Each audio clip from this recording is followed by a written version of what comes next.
मां सोफे पर शांति से सो रही है। उसकी कोमल सांसें शांत कमरे को भर रही हैं।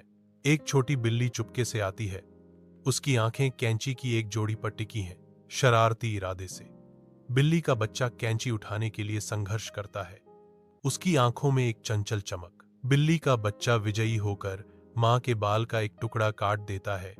उसके चेहरे पर शरारती मुस्कान फैल जाती है। बिल्ली का बच्चा खुशी से दूर भाग जाता है। उसकी पूंछ अपनी सफल शरारत पर खुशी से फड़फड़ाती है। एक धूपदार कमरे में एक बिल्ली का बच्चा सावधानी पूर्वक फर के टुकड़ों को इस्त्री करता है। फुर्तीले पंजों से बिल्ली का बच्चा सिलाई मशीन पर फर का पर्स बनाता है।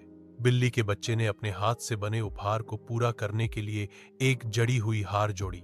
बिल्ली का बच्चा रुक जाता है, कैलेंडर को एक जानकार नजर से देखता है। प्यार का श्रम पूरा हुआ। उसकी मां के जन्मदिन का उपहार तैयार है। आधी रात में बारिश और अंधेरा खेत को आदिम आतंक के दृश्य में बदल देते हैं। एक अकेला बिल्ली का बच्चा डर से कांप रहा है, कीचड़ में आश्रय की तलाश कर रहा है। एक विशालकाय कुत्ता जिसकी आंखें लाल जल रही हैं, अंधेरे से प्रकट होता है। उसका कृत्रिम पैर हर खतरनाक कदम को चिह्नित करता है। भय से चिल्लाता है। बिल्ली का बच्चा डर से अभिभूत होकर रात में भाग जाता है।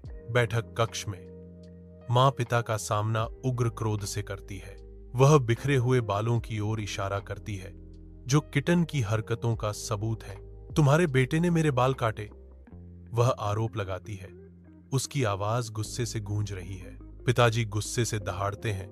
उनका क्रोध कमरे को हिला देता है। पिताजी तूफानी रात में गायब हो जाते हैं, सामने के दरवाजे से टकराते हैं। धूप से भरी बैठक में एक बिल्ली का बच्चा अपनी मां के सामने खड़ा है, जिसकी आंखें बिना आंसू के चमक रही हैं।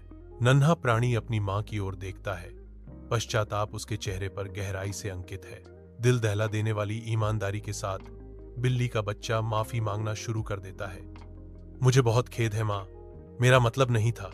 मां का गुस्सा पिघल जाता है। उसकी जगह उसकी बिल्ली के बच्चे के दिल से किए गए पश्चाताप की गहरी समझ आ जाती है।